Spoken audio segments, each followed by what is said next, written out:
13살에서 30살까지 공생애 이전 예수님에 관한 기록은 거의 전해져 오지 않는다. 심지어 구전이나 풍문으로조차. 그러다 보니 이 시기를 두고 예수님과 막달라 마리아를 어떻게든 엮어보려는 세관의 관심도 이해가 안 가는 것은 아니다. 남자 나이 10대에서 20대, 그야말로 질풍노도의 시기가 아닌가. 연애, 결혼, 직업뿐 아니라 인생의 가장 중요한 뼈대가 세워지는 나이다. 그 당시 기록이 있었다면 우리는 예수님의 인간적인 면모를 접하며 훨씬 더 예수님을 가깝게 느꼈을지 모른다. 나는 10대 아들을 키우며 특히 예수님의 사생활에 대해 아쉬운 것이 많았다. 만약 예수님이 스스로 남긴 일기장이나 어머니 마리아가 아들의 사춘기 만행을 한탄하는 구전이 한 조각이라도 전해져 내려왔다면, 그랬다면 아들 키우는데 조금의 힌트를 얻거나 같은 엄마로서 공감하기 훨씬 쉬웠을 것 같다. 어릴 때 그 사랑스럽던 아이가 어쩌다 이렇게 변해버린 걸까? 왜 이렇게 제멋대로인 건지. 예수님도 사춘기 때 여느 집 아이들처럼 싸가지 없이 엄마에게 대들었다면 예수님도 그랬다고? 하하, 마리아도 속 좀 썩였겠군 하며 적잖이 위로가 됐을 것 같다.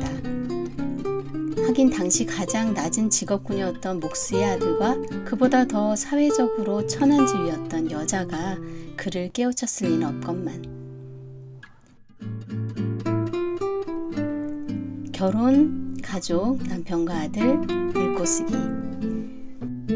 생각해보면 지금 내 인생에서 가장 중요하다고 생각하는 세 가지가 예수님에겐 없었다. 당시 남자들의 결혼 정년기가 13살에서 19살 정도였던 것을 감안하면 33은 이 모두를 경험하고도 남았을 나이다. 하지만 우리가 신약을 통해 만나는 예수님의 삶은 흔히 공생애라고 일컫는 30 이후의 삶이다. 하늘 아버지의 뜻을 전하기 위한 메신저로서의 삶, 즉 사명과 의무, 무거움으로 점철된 삶이다. 그러니 30 이전의 사생활에 대해선 나 혼자 상상의 나래를 펼쳐볼 밖에. 예수님도 인간의 몸을 입었으니 한두 번의 연애 감정은 있지 않았을까? 적어도 짝사랑은 해보셨겠지? 워낙 엄격한 유대 사회였으니 섹스는 못 해보셨을 것 같다. 결혼하고 싶다고 생각한 여자가 있었을까? 신의 아들이라는 생에 대한 막연한 무거움 때문에 연애 감정 같은 소소한 것은 일찌감치 저버리고 사셨을까? 딱 33이라는 나이에 특정해 죽으실 것도 알았을까? 설마 십자가형으로 죽을 거라고는 생각 못 하셨을 거야. 그러니 한때 좋은 남편이자 아버지로서의 삶도 꿈꿔보시지 않았을까? 글은 읽으실 줄 알았을까? 어렸을 때부터 회당에서 어른들과 담론하던 똑똑한 어린이였으니 비록 신분은 천하지만 일찌감치 영재로 발탁돼서 글을 배우셨을지도 모르겠다. 자라면서 이상과 현실의 갭 앞에 좌절도 하셨겠지. 나처럼 흙수저인 자신의 처지를 비관하고 차라리 세상이 확 뒤집어지길 바란 적도 있으셨을까? 당시 보통의 젊은이들처럼 한때 로마의 압제에 분노하고 이 땅의 정의를 구현하기 위해 부득이 폭력도 긍정하던 혈기왕성한 젊은이셨을지도 모르겠다. 물론 종래엔 하늘 아버지의 뜻 앞에 자신의 욕망을 모두 내어놓고 세상 짐을 지고 가는 어린 양으로서의 운명을 순순히 받아들이셨겠지만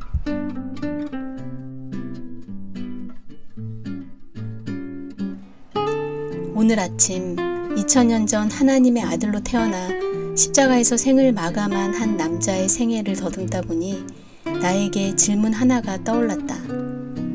예수 그리스도를 따라 살아간다고 하는 내 삶이 예수님의 삶과 참 다르구나. 다양성의 측면에서 조금 다른 게 아니라 질적으로도 양적으로도 판이하게 달랐다. 예수님의 생애엔 우리 삶의 대부분을 차지하는 것들이 전무했다.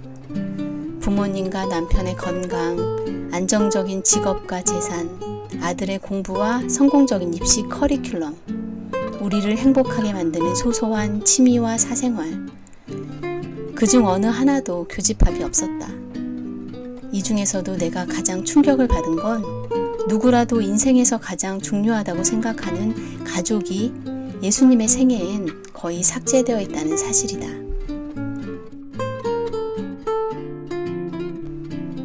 예수님이 언제 가족에 대해 말씀한 적이 있던가? 예수님의 행적 중 그나마 간신히 찾아낸 가족에 대한 워딩을 들어보면 더욱 의아하다.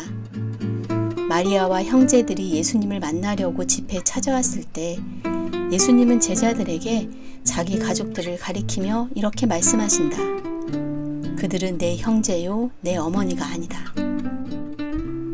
하나님의 말씀을 듣고 실천하려고 여기 모인 이 사람들이 내 형제요, 내 어머니다.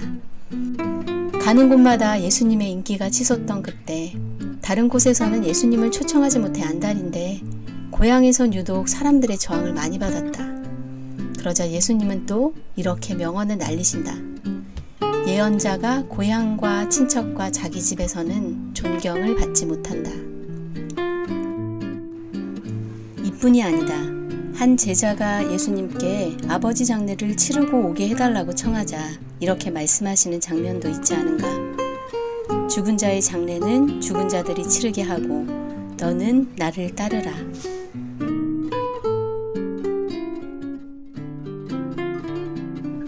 극단적인 금욕주의를 이야기하려는 게 아니다. 예수님도 어린 시절엔 당연히 가족과 친척 중심의 삶을 살았을 것이다. 부모님께 사랑받고 형제들과 울고 웃으며 함께한 따뜻했던 추억도 분명히 있으실 것이다.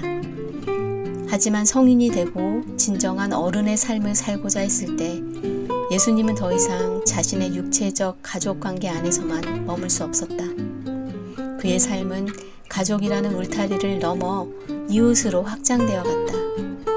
가족이라는 개념 자체가 혈연과 지연을 넘어서서 하나님 안에서 새롭게 정의되었다. 그것이 하나님의 뜻이었다.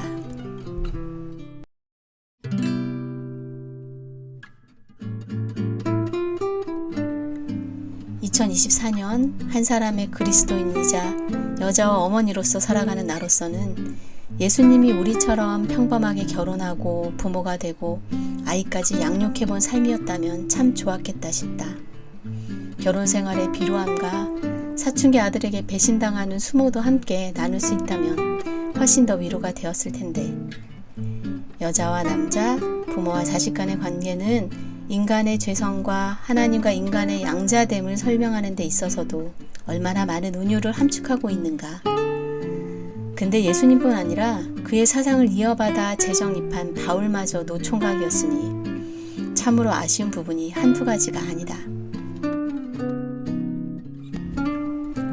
그렇다면 예수님의 삶에서 가족이 차지하고 있는 지분이 제로에 가깝다는 사실은 우리에게 무엇을 시사할까? 한 가지는 명확하다.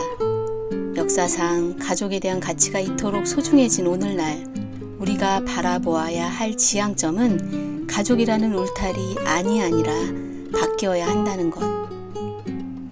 바야흐로 각양각색의 금쪽이들이 TV에 출연해서 우리의 불안을 조장하는 요즘이다. 자식을 낳아 몸과 마음 모두 멀쩡하게 키워 사회로 배출하는 일이 어느 때보다 미덕이 된 시대. 아이러니하게도 이런 금쪽이들은 자식에 대한 우리의 지나친 관심과 사랑을 먹고 자랐다. 오늘날 자식에 대한 과몰입은 또 다른 괴물의 출현을 예고하고 있는 것이다. 자식에게 잘하는 거 자랑하지 마라. 최근 한 선배 집사님에게 들은 말이다. 자식 자랑은 물론이거니와 내가 내 자식에게 얼마나 좋은 부모인지도 자랑하지 말라는 거다. 부모가 자식에게 정성을 다하는 건 본성이며 당연하다. 적어도 우리가 예수님의 생을 본받아 사는 그리스도인이 맞다면 우리의 지향점은 나와 내 가족을 넘어서야 한다. 열쇠는 나와 내 가족 너머에 있다. 과장이 아니다. 그런 이웃을 향한 시선과 전향만이 오늘날 내 자식에 대한 과몰입에서 눈을 떼고 우리를 구원해 줄 수 있는 유일한 해법인지도 모른다.